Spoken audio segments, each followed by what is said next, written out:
This summer, mountain huts across Friuli Venezia Giulia will host a series of weekend events combining hiking, local cuisine, and hands-on activities that showcase the culture of the region's Alpine communities. You can arrive here using your car or bicycle or with the motorbike. So we are on the road and you can park here, and from here starting some itineraries, different itineraries. Anche una ricetta buonissima di burrata. Sì, la burrata mi ha insegnato un mio vecchio collega e amico a farla.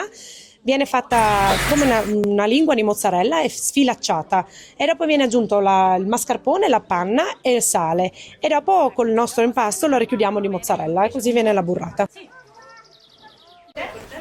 Why do you think it's a great experience? And is this a great experience for a family in Friuli?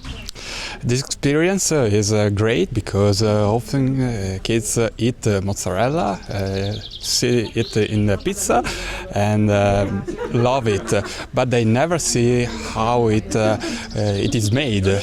We are in Piano dei Ciclamini, that is around 30 kilometers northeast of Udine. Very, very good place to stay.